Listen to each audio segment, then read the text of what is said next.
Okay, well, good morning. Here we are, the 1st of December. And getting into that busy time of the year. And we'll start this morning by singing a Christmas hymn. Number 80, Come Thou Long Expected Jesus. Number 80.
Chapter 27.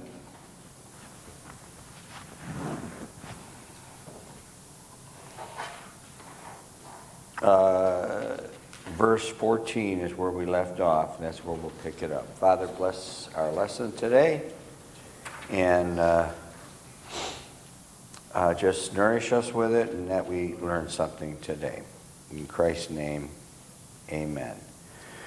Somebody want to pronounce that? 1, 2, 3, 1, 2, 3. There's 4 syllables. Euroclydon. Euroclydon. Yeah, that's a hard O. Euroclydon. Well, wait a minute. It's got a hook, not a line. Well, I don't have pronunciations. Well, mine's got pronunciation. The only one I recognize is the upside down, or the smile. Relaclydon. Your Uncle Dan? My Uncle Dan. He's just... Oh, you mean just say anything? My dad would say steamship. Or steamboat. My dad was in the Army, they would just say Smith and keep on going. And keep on going. He said, whenever you get to a word you can't pronounce, just say steamboat or steamship. I remember him telling me that. I probably was 10 or 12. I said a lot of steamships. Euroclydon. Yeah, it doesn't have a hard O. It doesn't have a line. It's an upside down. Oh no, it's a U. It's a whatever it is. But it's not a straight line. Yeah, it's the, and then the O is underlined. I don't know. I didn't do well. Is that a alliterated? Let's just look at that. Is that an alliterated word? If you were to guess, I would guess that's an alliterated word. In other words, there's no translation for the word. What's another word like that in the Bible? In the Revelation 3. If you think of Revelation 3, just before the rapture, Revelation 4, what's there at the very end there? The church. Laodicea. I think that's an illiterated word, meaning there's no translation for the word from Greek into English, and so they spell it like it sounds. Transliterated? Pardon? It's a proper noun, Oh, that's a proper noun. which is transliterated. You can't, yeah. Well, I read about these words, that they transliterate these words. There's no way to, there's other ones, so that can't be, maybe not a noun, it could, maybe something else. Another one would be hallelujah. Hallelujah is not a Bible word. And alleluia is only used 4 times in the Bible in 4 or 5 verses right in a row there. Revelation 18, I think, verses 1 through 5. It's the only place it appears. Only place it appears. And that would be one too, alleluia. That would be a transliterated word. Yeah, Laodicea, it's a noun. Yeah. And so they, but you see, with proper names, they do translate them from, like Jose and Joseph, you know, they do translate those words, names. You know, you have a Spanish name and they make it into an English name. It means it's,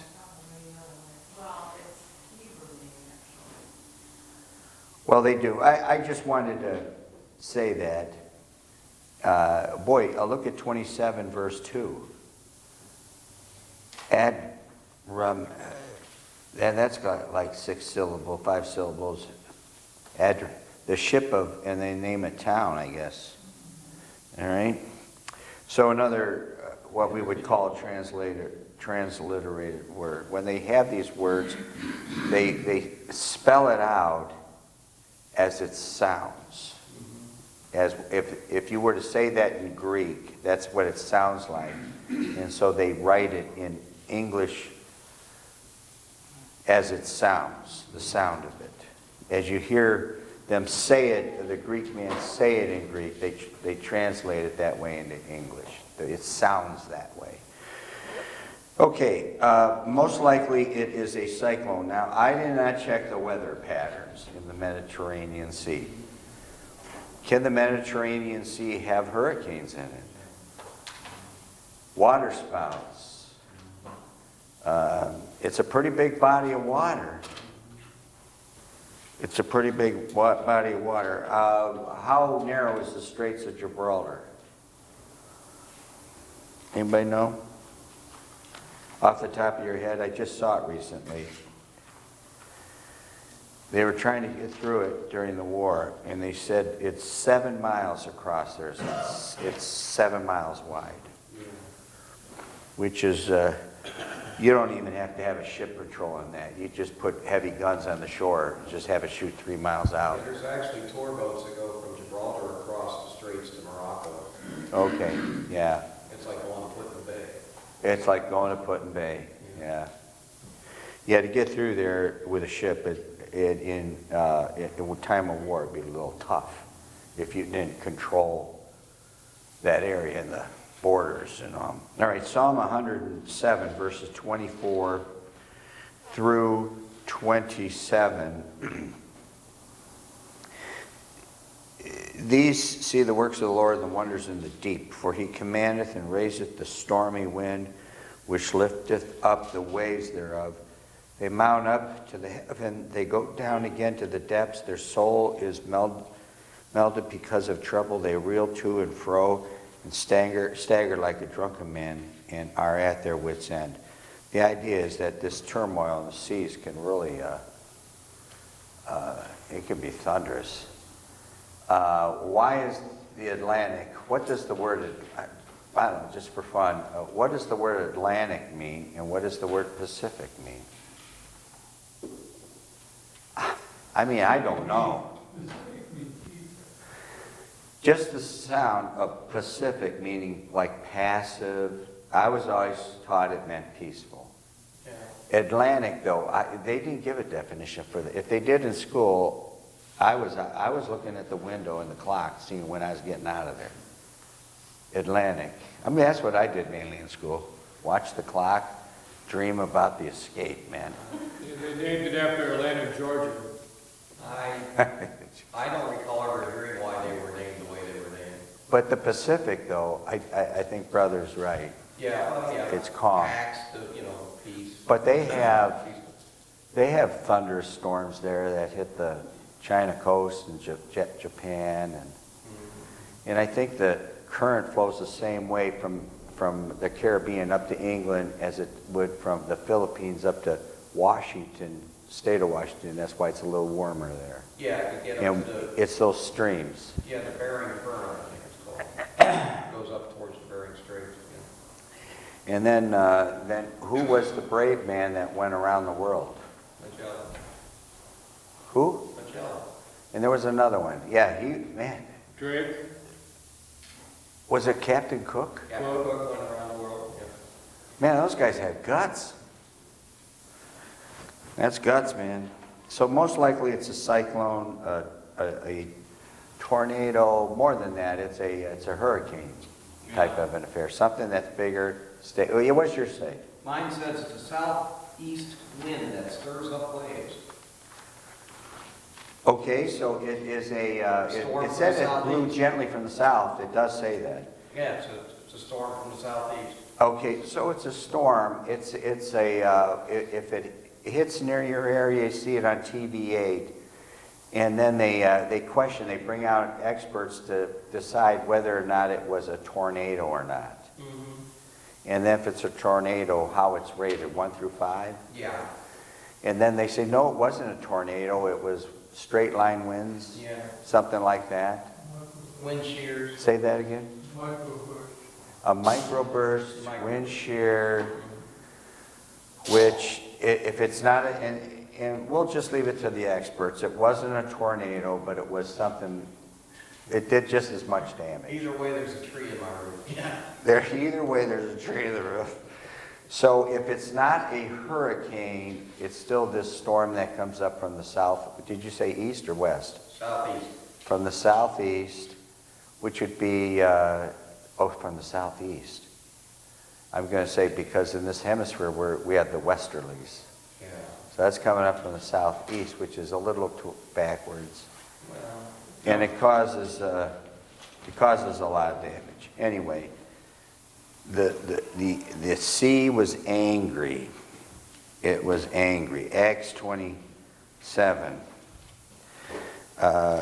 verse 15. And when the ship was caught, they could not bear up into the wind. We let her drive. They probably, what they do is they probably drop the sails if they weren't already ripped off. They drop the sails. They can't control it, and we let her drive, which is early on when we had gotten to the Baptist church. Is a guy that used that as a slam on women driving. We let her drive, but what do they call the ship there? Obviously, it's a woman's name. They name it a woman's name.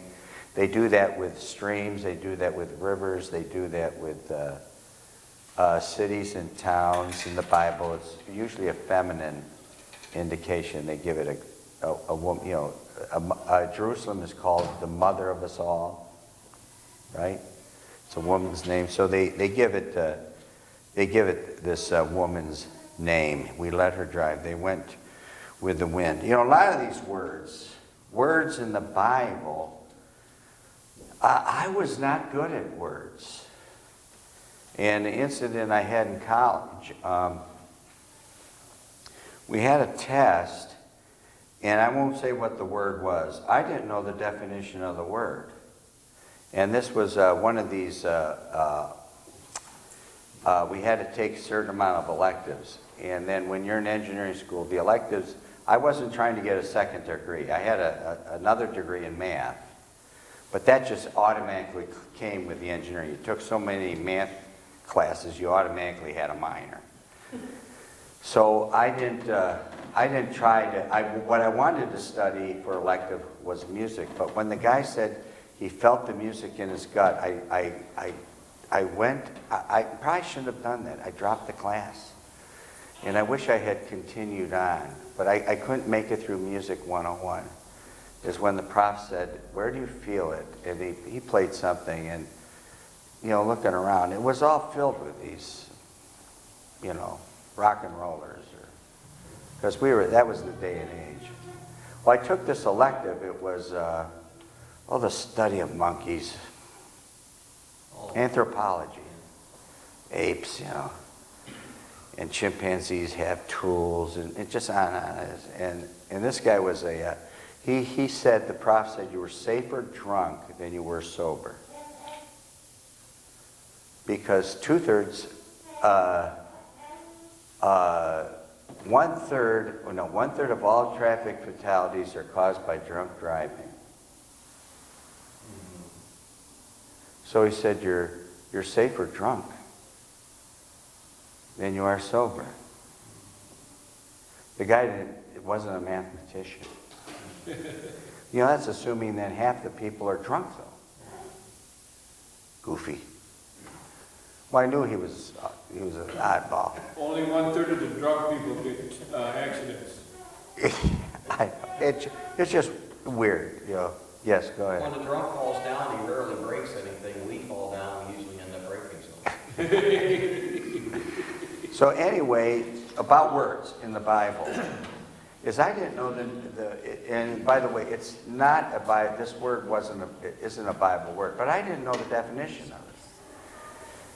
And and he knew I didn't know it. And this was some kind of an exam, and I wrote there, I said, boy, if I'd only known the definition of that word, I would have been able to get the right answer.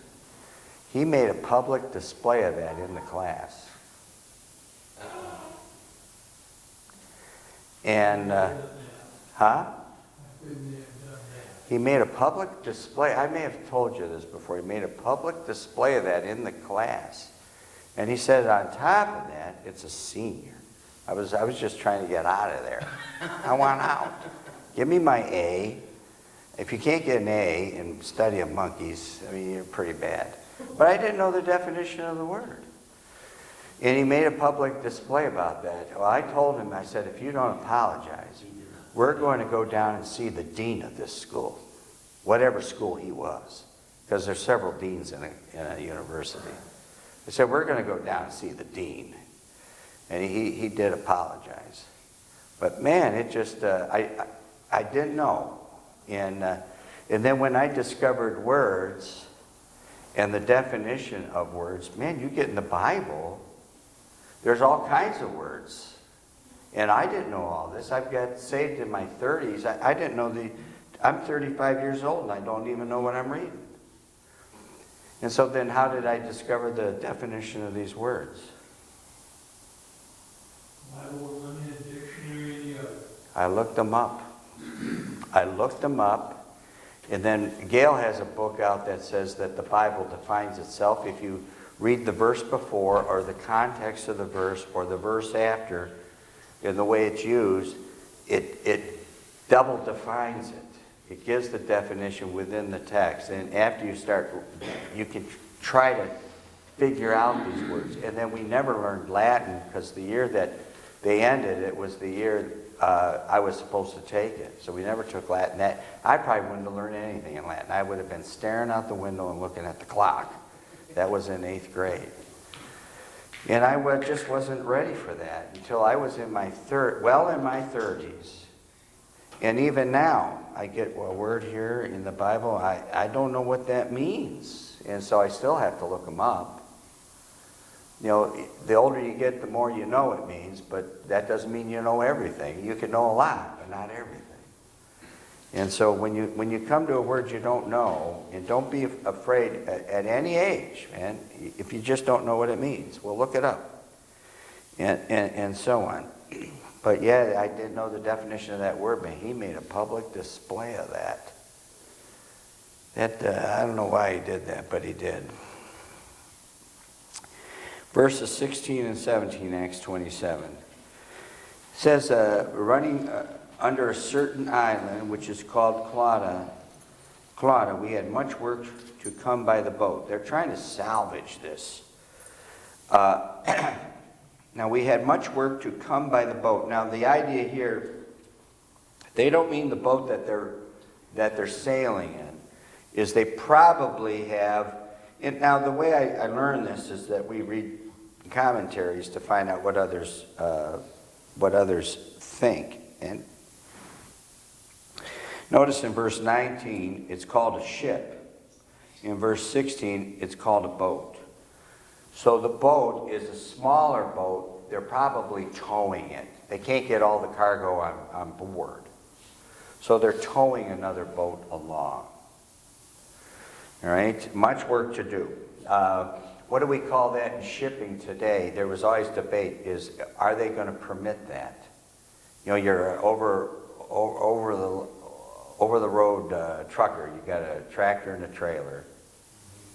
And then they started hauling 2 trailers. And then they went, yes, they went to 3 trailers. Have anybody seen 3 trailers We lately? see them all the time on the turnpike. 3 trailers. Yes, all Well, the I'm not time. on the turnpike. So there's 3 trailers on the turnpike. I know. And then I noticed one other thing. I noticed that seems to be more rubber on the road lately. Like they legalized caps.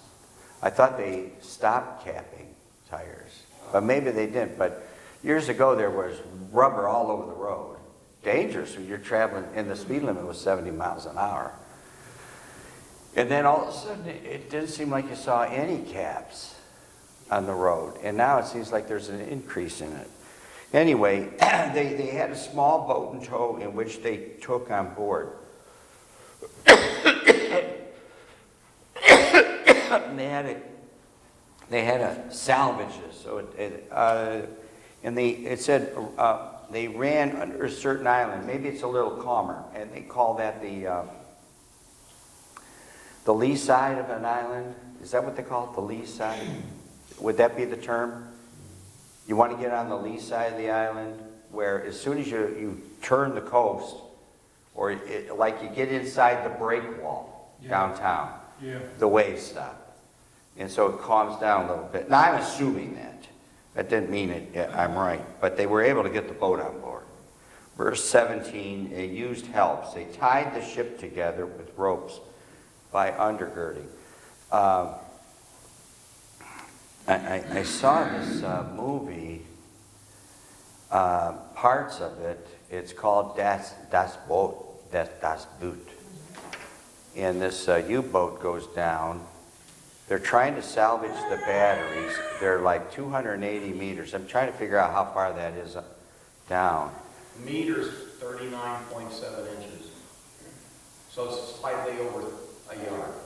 It's over a yard. That's right. Not under a yard. Yeah. 1,700 yards is a mile. They're down there. Yeah. And they can't move the boat. They're on this, the CO2 is building up, they're on this oxygen tank, they're relying on the chief to get the engines going again. You know, 40,000 went into the U-boats, 30,000 died.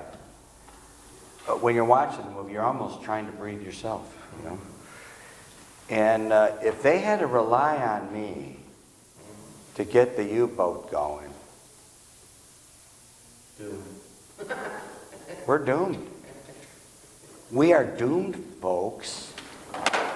They had to try to drain the water out of it, and then it's leaking, and the rivets are popping, and they're putting these timbers up, these Germans, so it doesn't collapse.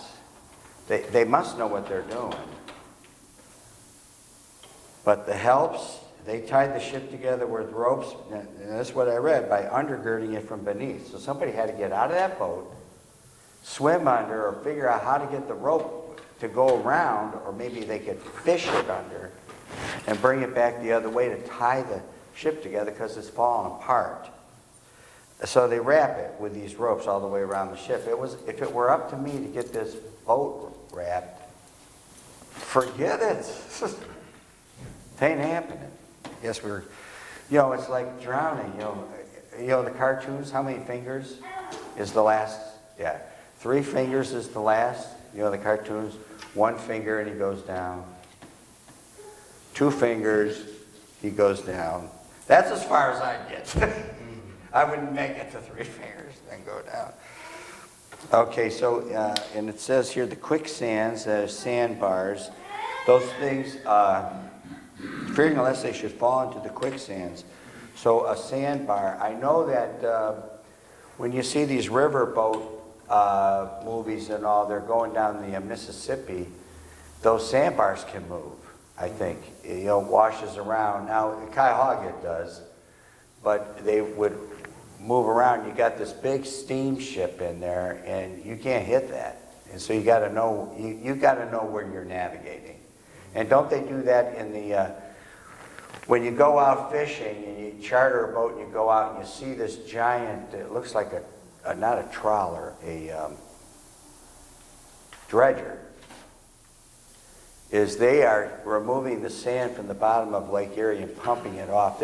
What they're doing is making the channel, and these big freighters follow this channel. I didn't know what was going on. You know how you find out what's going on? Who? Well, you're on this boat with 30 other people on this iron tugboat. Well, I just go over to the cat. I'm not afraid to ask. I said, what's that boat doing out there? He said, well, they're keeping the channel open so that the freighters can come through. If I didn't ask, I'd still be in the dark. Sometimes it's good to ask dumb questions, right? Just ask. So I would ask, what's going on? And that was to keep all those sandbars out of there. Because if they don't, we're not going to eat for the wintertime. They're going to have to truck it all in. It's not going to come in on a ship. All right, they strake sail. They lowered the sails, placing themselves at the mercy of the storm. So they're no longer able to steer it, and have it being blown and be able to steer the boat. So they're kind of at the mercy of the storm. They lightened the ship in verse 18. We being exceedingly tossed with a tempest. The next day they lightened the ship. Boy, how'd they do it in Jonah's day? They threw Jonah over. To appease the gods. They threw Jonah over. They threw the cargo overboard. They do that in a, it's a funny thing. It's called, it's a 1950s thing. It's a tugboat where they normally haul coal. The Maggie, what's it called? The Maggie? And it's called a puffer. They have these puffers, and they go through these channels through Ireland and Scotland and England. Then they go across from one island to the other to deliver coal. Well, they're going broke, so they get this cargo, and they fake it out with this guy. He wants to get this other ship, but he's tricked into putting it on the other boat. He didn't realize it goes on this coal boat. Well, anyway, they hit aground, and the way they lighten the ship to get it off, he has to take all his expensive furniture and throw it overboard. It's called the Maggie, or Yeah. it's hilarious. It's just hilarious. They throw all the cargo over. So without being a sailor, I don't think there's any sailors. When we were at that one, we had a merchant marine in the church. And he sailed the Great Lakes. The merchant marine sailed the Great Lakes. He had a car. And he's going from port to port. He can't take his car with him. How would he get from one port to another? Anybody figure out how he would do it? Other than, he parks it in Sandusky, but the next trip is we'll say, Cleveland. But his car's in Cleveland. How would he get from port to port without thumbing a ride or call an Uber? Anybody guess? On land? Great. What your son-in-law, Oh, we just trucking? he had a bicycle. Oh, bicycle? He would then ride from Toledo or Sandusky. They'd make their delivery, but he's got to pick up the next ship of what he's associated with is pulling out, let's say, 12 hours from now from Cleveland. He has to ride his bike there. He has to ride his bike there. So he's at the mercy of the storm. They throw everything in this cargo overboard. They lighten the ship by throwing it overboard. Verse 19, and the third day we cast out with our own hands the tackling of the ship. The tools, everything. What would the tackling be? The turnbuckles and the pulleys and All the rigging. all the rigging. Yeah, that's a better word. All the rigging is going overboard. They don't even care if they have a mast. Get it off. What did our president initiate for war in Iraq, Iran, and not Iraq, Afghanistan? Rules of what? Engagement. When it comes down to it, this was life and death. They threw the cargo over. Now we're going to throw the tackling over. When it comes down to life and death, and you ask all those soldiers to have rules of engagement, folks, this isn't tag. When it comes down to it, what are you going to do? I don't know what I would do. I don't know. You can say what you're going to do, but until it comes time, when those guns are going off, of what you're going to do. Survival. It is a survival, folks. You'll do anything. And I'm not saying that you or I would do that, but we're talking millions. They're all different people. How did they, after World War I, what did they have for rules of engagement? What's that called for World War II? There are rules of engagement. According to the Geneva Convention.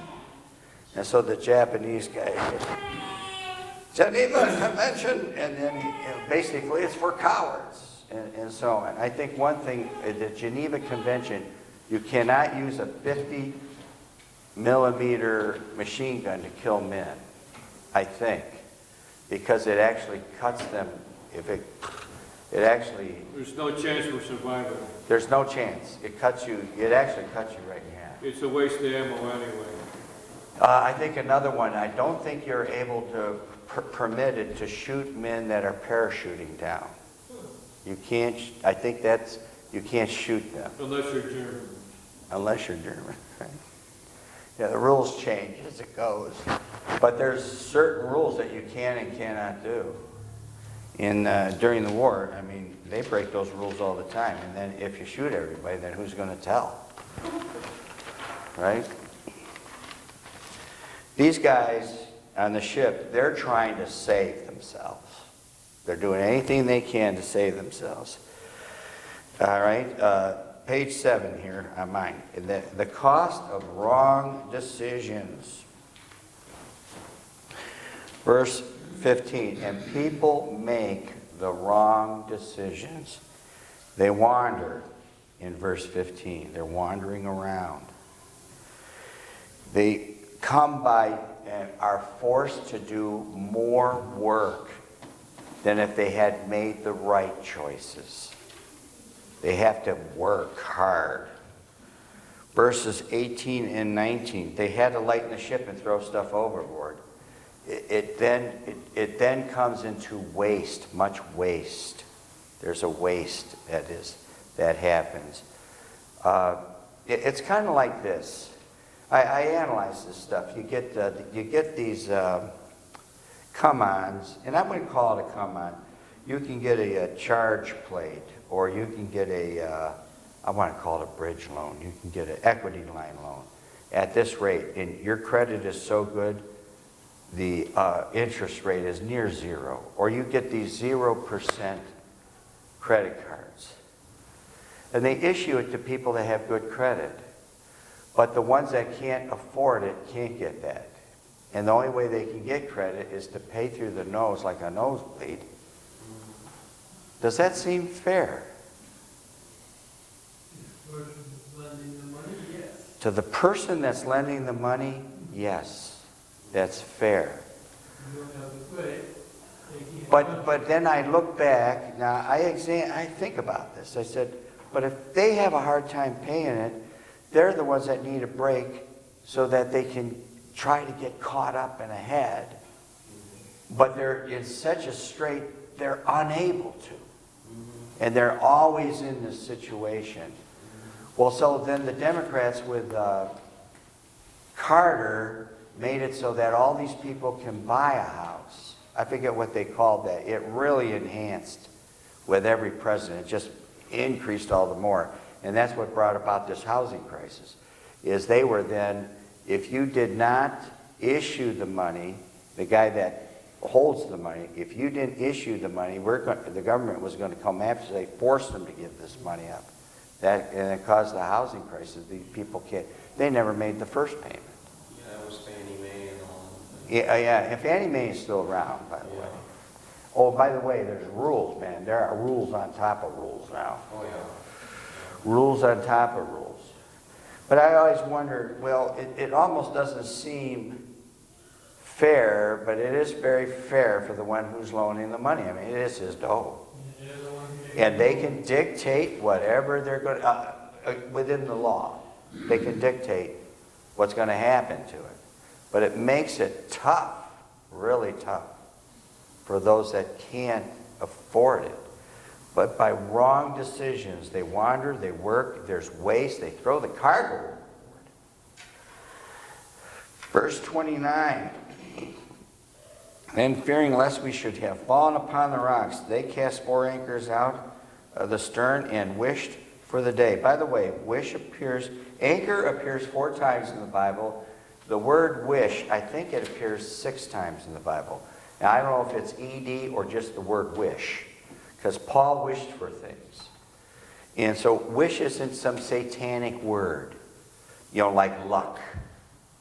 Right? They wished, hoping for the best. Those that are in that situation, those that are in that situation, if they are lost, they are wishing for their ship to come in.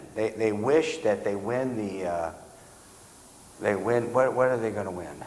You see this thing, you could get $5,000 a week for the rest of your life if you win the Publishers Clearinghouse. The Publishers Clearinghouse. Is that a scam or is that true? Folks, it's a true scam. It's probably a true scam. Folks, we have people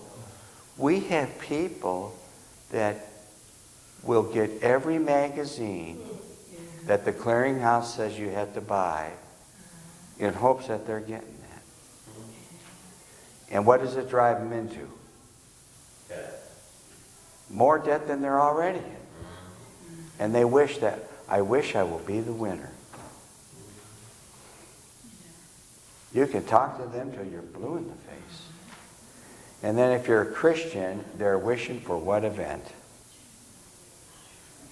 They're wishing for the rapture. They call me about the rapture. I can smell the rapture. It's any moment. And they're always on the rapture. Okay. Oh, yeah, I could get out of here. And you know what happens to those people in the end? There is an end. They do get raptured. Absent from the body. Individual. And one by one, and present with the Lord. And, they die off just like everybody else. The wish. They're hoping for the best. And then verse 30 and 31, and as the shipmen were about to flee out of the ship, when they had let down the boat under color, as though, in other words, we're doing this legally, even though we're not doing it legally, as though they would have cast anchors out of the foreship. Paul said to the centurion and the soldiers, verse 31, except those abide in the ship, ye cannot be saved. They want to get off the ship. In other words, the ship of life. if I can only get, they're hoping for the best. They want to take some easy way out. They'll kill themselves. An easy way out. And if they're lost, their troubles are just beginning. Or they withdraw. I have withdraw. They wander, they work, they waste, they wish, and then they withdraw. They try and hope to make it all go away. So if they get on drugs or alcohol, it goes away for how long? Well, more than a nanosecond. Drink a half a fifth. How long does that last? I don't know. Till morning. Till morning? You wake up with a headache, and you say, oh man, I'm not out of here. It's just, and you're right back to say, it lasts overnight. Or if you started at 8 in the morning, it lasted all day. And if you fell asleep then all night, you get 24 hours out of it. Drugs and alcohol. And that's why people are on this. Or if only I had another woman, they get a divorce. Those that take these ways out, they never end up resolving the problem. Always, always approach the creditor. Always run to the problem. Don't run from the problem. Run to the problem. People need to do that. By pretending it is not there, that's the biggest mistake to make.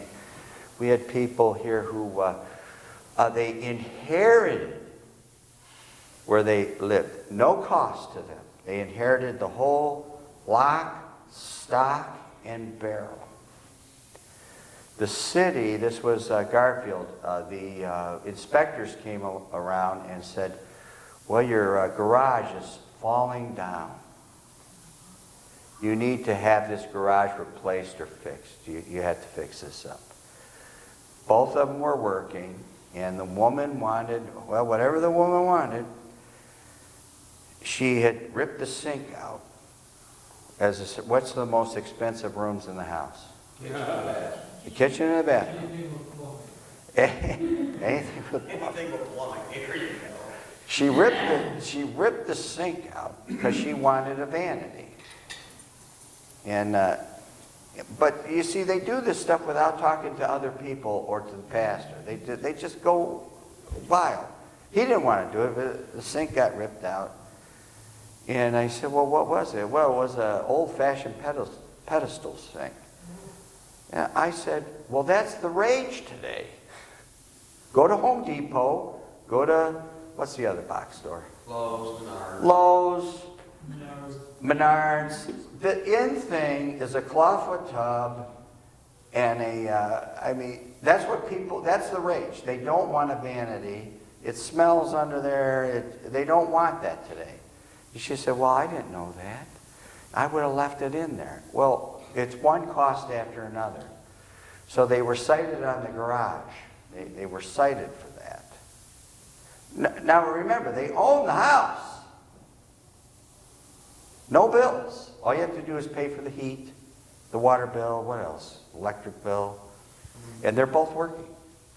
Property tax. Oh, tax. Yeah, property tax. They inherited the whole thing.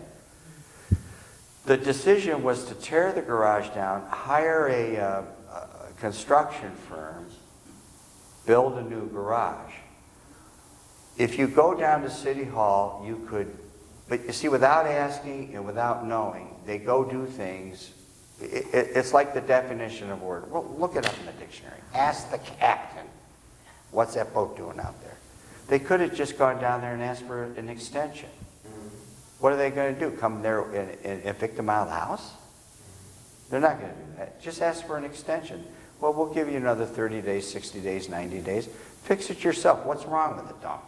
What's wrong with this garage? Probably a few little repairs, $300-400, got by, got the approval. Would have been done. They ripped it down.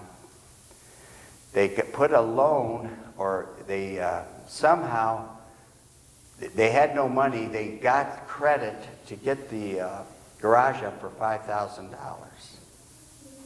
It drove them where? Into over a dumb $300 repair for a garage. And because of the bankruptcy, it drove them into divorce court and the whole mess without just talking to somebody else first. They went ahead and did that. They had a real nice garage and a disaster. And people do that. How often? All the time.